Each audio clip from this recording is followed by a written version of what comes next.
Hey, hello boys and girls. So this is CA Mohit Agarwal here, and yes, this is a very important video for all the CA Inter aspirants of May-June 22 exam. So your exams for May-June 22 term. Why May-June? Because most probably your May 22 term will be held in June 22 only.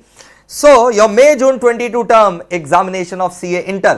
आपको कौन सा पहले coaching लेना चाहिए, कौन सा subject का coaching बाद में लेना चाहिए, मैं आपको पूरा बहुत बढ़िया से गाइड करूंगा. And I am the best person I feel to guide you, because last 12 साल से मैं ये चीज जो है ना बच्चों को गाइड करते आया हूं, और मैं एकदम इम्पार्शियल होकर के गाइड करूंगा. और मेरे को इम्पार्शियल रहना ही पड़ेगा क्योंकि आठों का आठों सब्जेक्ट MEPL पे प्रोवाइड होता है. तो बेस्ट आपके लिए पहले कौन सा कोचिंग लेना होगा वो मैं आपको यहां पर बताने आया हूं. हाँ जी, तो आप अभी अपना रिजल्ट्स वेट कर रहे हैं, ठीक है. And very soon your results are going to be out. Within couple of weeks your results will be out now. So CA Inter May 22 group 1 और ग्रुप 2 चार पेपर है. ग्रुप 1 में 4 paper है, ग्रुप 2 में 4 paper है. Group 1 में 4 paper कौन कौन से है? Accounts, law, cost, tax. Okay. And group 2 में अगर बात करें तो again advance accounts, audit, EISSM and FME को. तो ये 4 paper group 1 and 4 paper group 2. अब इनमें से आपको कौन सा सब्जेक्ट पहले स्टार्ट करना चाहिए? ठीक है, लोग ऐसा बोलते हैं कि अकाउंट्स जो है वो एक प्रैक्टिकल पेपर है, लॉ को थ्योरी दर्जा दिया जाता है. हालांकि मेरे हिसाब से तो लॉ भी एक प्रैक्टिकल पेपर है, बट चलो ठीक है, अभी उसमें डिबेट नहीं करते हैं. Cost practical paper, tax again practical paper, actually mix of practical and theory. Okay, tax is a mix of practical and theory. And advance accounts again practical paper है, audit again theory, EISSM theory, FM again आपका जो practical है and theory mix है, because eco theory है. Now which subjects you should start with?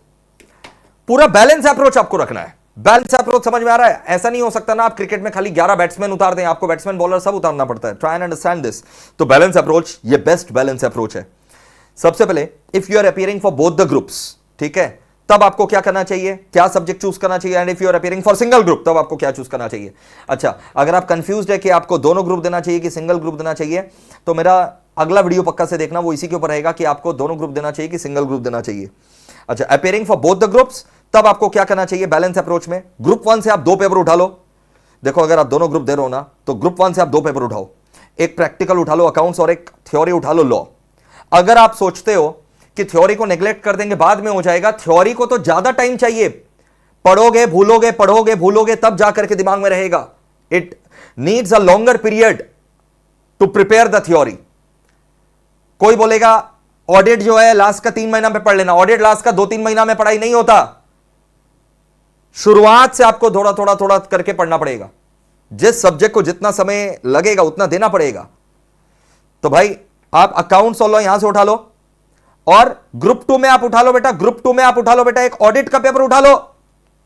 1 audit and 1 आप उठा लो बेटा FM का पेपर उठा लो. ये देखो, ये बेस्ट स्ट्रेटेजी मैं आपको बता रहा हूं. सारा मैंने रिसर्च करके अपने सारे एक्सपीरियंस को यूज करके तुम्हें मैंने ये सब बताया है. सो अकाउंट्स लॉ उठा लो आप ग्रुप 1 का, और ग्रुप 2 में आप FM और ऑडिट उठा लो. सर सिंगल ग्रुप दे रहे हैं तो बेटा चारों ग्रुप एक साथ, तुम चारों सब्जेक्ट एक साथ उठाओ. सिंगल ग्रुप ही तो है. तो ग्रुप 1 अगर तुम दे रहे हो तो चारों पेपर जो है वो एक साथ उठाओ. एक साथ उठाओ मतलब ऑब्वियस सा बात है, एक दिन में आप 3 क्लास करोगे, है ना. एक दिन में आप 3 क्लास करोगे तो ऑब्वियस बात है एक दिन में आप 3 पेपर का क्लास करो. फिर नेक्स्ट डे जो है वो आप 4th पेपर कर लो. क्लियर? मान लो से फॉर एग्जांपल तुम मंडे अकाउंट्स लॉ कॉस्ट किए, फिर ट्यूसडे क्या करोगे, टैक्स अकाउंट्स लॉ कर लो. इस तरीके से. ओके सर, इंपॉर्टेंट नोट, सबसे important note, if a teacher like me, if an institute like me is giving validity till exam term, जो कि हम लोग दे रहे हैं एग्जाम टर्म तक अगर तुम्हारा वैलिडिटी है कि भाई तुम एग्जाम टर्म तक ये वाला क्लासेस देख सकते हो, तब तो वो वाला सब्जेक्ट को प्रायोरिटी दो. वो वाला सब्जेक्ट तुम तुरंत बाई कर लो. क्यों? क्योंकि उसका वैलिडिटी तुम्हारे पास एग्जाम टर्म तक रहने वाला है ना. तो तुम कभी भी उसको देख सकते हो. तुम 2 महीना बाद लोगे तो भी तुम्हारा उतना ही कॉस्ट लगेगा और उतना ही वैलिडिटी मिलेगा, और अभी लोगे तो भी तुम्हारा उतना ही कॉस्ट ऑफ वैलिडिटी लगेगा. तो एग्जाम टर्म तक का सिक्योरिटी मिलने से क्या होता है ना, अगर मे वाला एग्जाम पोस्टपोन भी हो जाता है जून में, तो तुम्हारा कुछ लॉस नहीं होता. नहीं तो फिर बाद में बहुत लोग जो है ना कुछ टॉपिक छूट गया तो कैसे देखे, इस टेंशन में मरे जाते हैं. सो एग्जाम टर्म तक का वैलिडिटी लेना इंपॉर्टेंट है.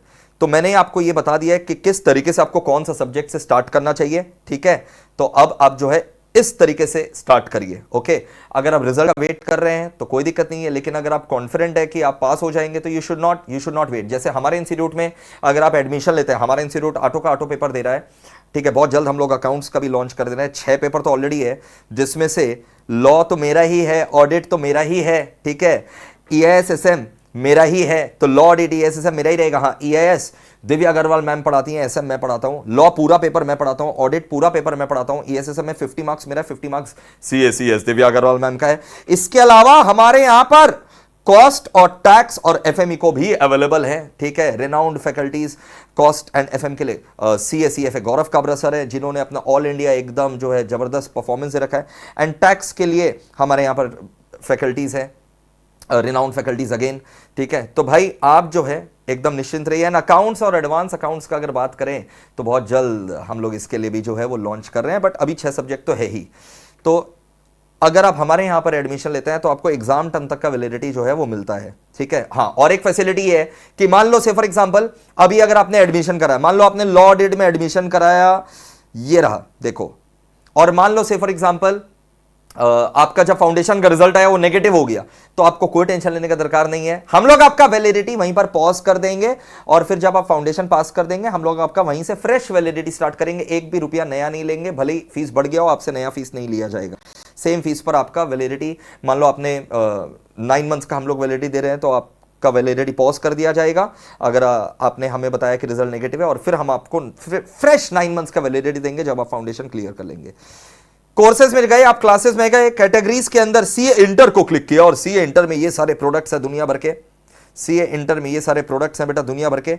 आपको बेस्ट प्रोडक्ट मैं बताऊं टू स्टार्ट विथ, आपको सारे ही प्रोडक्ट्स लेने चाहिए, सारे ही कोर्सेज लेने चाहिए।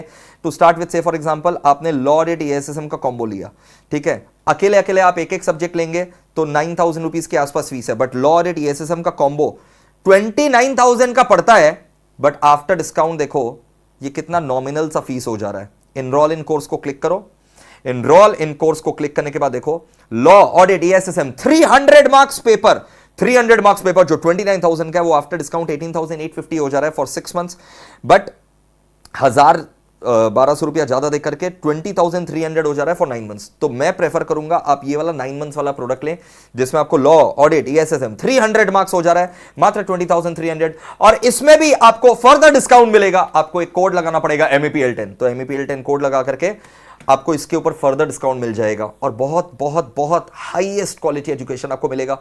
लॉ ऑडिट EIS-SM मिला करके आपको लगभग 8 मल्टी कलर्ड मैथ्स मिलेंगे, ठीक है, एग्जॉस्टिव मैथ्स है, एकदम लेटेस्ट करंट रिकॉर्डिंग है जो कि अभी ही लास्ट वीक कंप्लीट हुआ है। इसके अलावा आपको लाइव एट होम का भी एक्सेस मिलेगा। तो once you are enrolled with us ना, तो ऐसा नहीं है कि आपको हम लोग बोलेंगे नहीं आप गूगल ड्राइव स्टूडेंट है, आप लाइव एट होम नहीं कर सकते, ऐसा कुछ नहीं है। अगर आप गूगल ड्राइव ले रखे हैं, पेन ड्राइव ले रखे हैं, आपको लाइव एट होम बैचेस का भी एक्सेस मिलेगा, ठीक है। और वही चीज हम लोग जब ऑफलाइन स्टार्ट करेंगे तो आपको ऑफलाइन का भी एक्सेस मिलेगा। मतलब once you are enrolled in this product, आप चाहे गूगल ड्राइव पेन ड्राइव में क्लास करो, चाहे आप लाइव एट होम में क्लास करो, चाहे आप ऑफलाइन क्लास करो, सारा फीचर्स आपको अवेलेबल है। एक भी आपसे एक्स्ट्रा रुपया नहीं लिया जाता उसके लिए। चलो, so this was the information, thank you and enroll fast, see you in the class, bye bye.